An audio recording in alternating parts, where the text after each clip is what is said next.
Donc, Claude Misselin, je suis journaliste.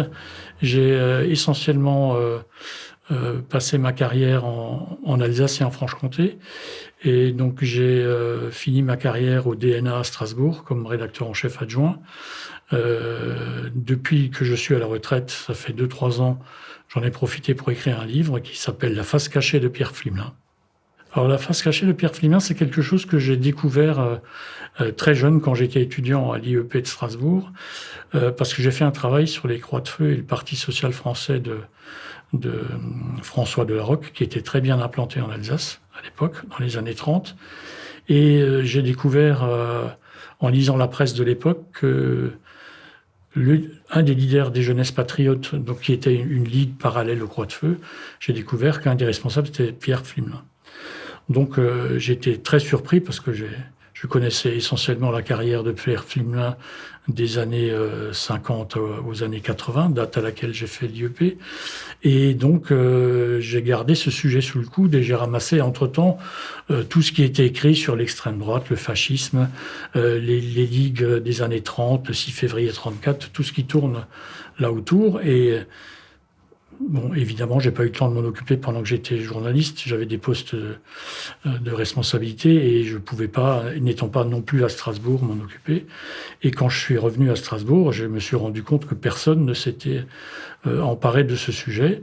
Donc, je me suis dit, voilà, je vais m'y mettre. Et donc, le livre est paru il y a maintenant déjà 1 an. Et la face cachée de Pierre Pflimlin, plus précisément, c'est donc sa jeunesse avant 1945, quand il était partisan de l'Action française, dans un premier temps, encore étudiant. Après, quand il était responsable des Jeunesses Patriotes et créateur d'un parti avec Pierre Billière, avec Joseph Billière, dans les années 33-34. Et après, fonctionnaire à Vichy pendant 9 mois, beaucoup plus qu'on l'a écrit jusqu'à présent. Et donc, il était responsable de la propagande au secrétariat général de la jeunesse, qui était un service clé de Vichy, qui était une création de Vichy. Et après, il a obtenu le feu vert pour passer d'avocat à juge. Et grâce à un piston célestadien de M. Demange, qui était très très bien placé à Vichy, il a donc pu devenir juge et il a été nommé à Thonon-les-Bains donc pendant 3 ans. Avant d'être nommé à Metz, où il a été chargé de mettre en place la justice destinée à juger les collaborateurs. Donc, d'avoir jugé les Juifs, il est tout de suite passé à juger des collaborateurs, avant de revenir à Strasbourg en 1945, où il a entamé sa carrière politique comme démocrate chrétien avec un sérieux coup de pouce du frère Médard.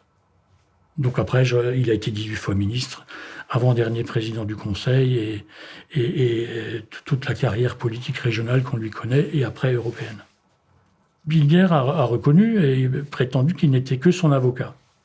Et Billière, c'était un fasciste paysan, c'était l'équivalent en Alsace de Dorgère au niveau national, donc au lait fourche, un syndicalisme paysan qui a eu quelques succès quand même grâce à lui, notamment pour le prix du lait, des choses comme ça, mais il a dérivé très vite dans l'antisémitisme et après dans le nazisme. Il a été condamné à 10 ans de travaux forcés à la sortie de la guerre.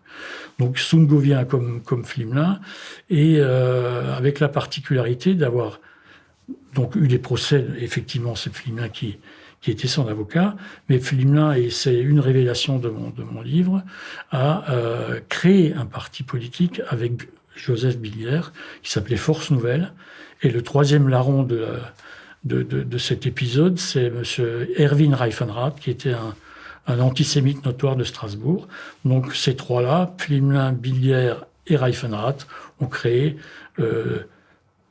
un parti fasciste en Alsace qui s'appelait donc Force Nouvelle, avec un autoritarisme certain et la volonté donc de créer un État fort avec tout ce qui comporte aussi comme antisémitisme avec ces trois personnes. Donc Pflimlin était bien au-delà de ce qu'il a voulu reconnaître quelques décennies après la guerre. Donc dans ce sens-là, il ne peut pas se disculper et dire qu'il n'était pas contre les Juifs de l'époque. Les mémoires de Pflimlin commencent en 1945.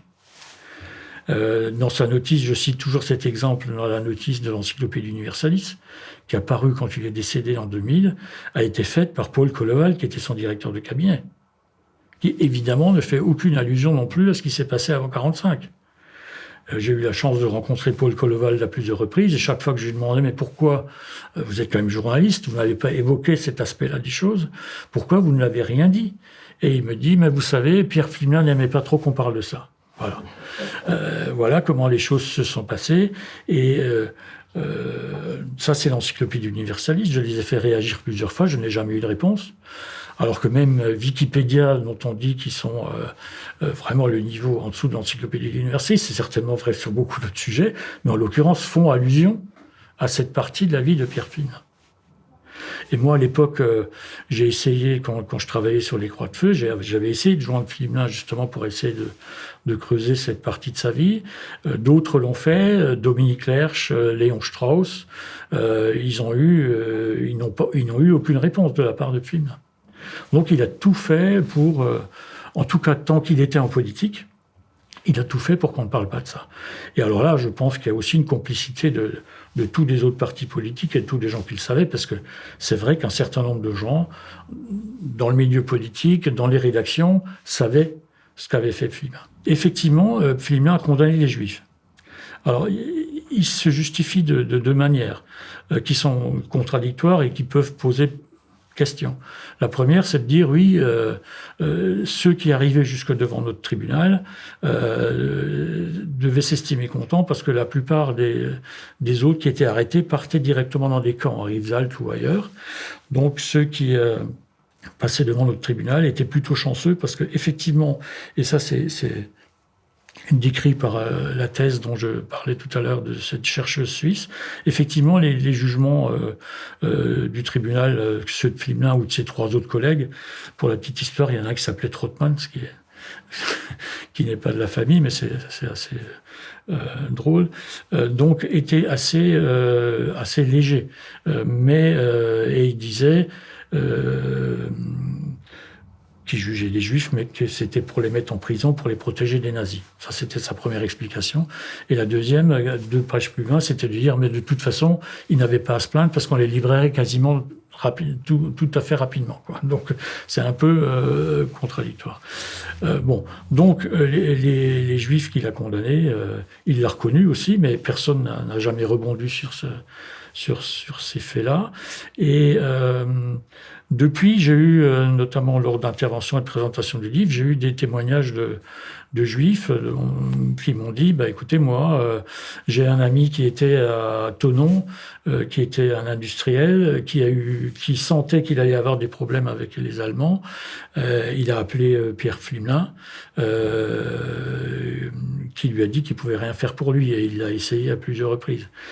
Et depuis, j'ai aussi pas mal de témoignages d'Israélites qui me disent sous Pflimlin, quand il était maire, nous n'avons jamais eu aucun marché, que ce soit de peinture ou d'autres choses, d'autres travaux. Ça, c'est quelque chose qui revient assez souvent. Bon, voilà. Alors, ces témoignages, ça vaut ce que ça vaut, mais il y a quand même une concordance et un faisceau d'indices qui prouvent que l'antisémite Pflimlin d'avant-guerre avait gardé un certain nombre de séquelles, à mon avis, par rapport à ça.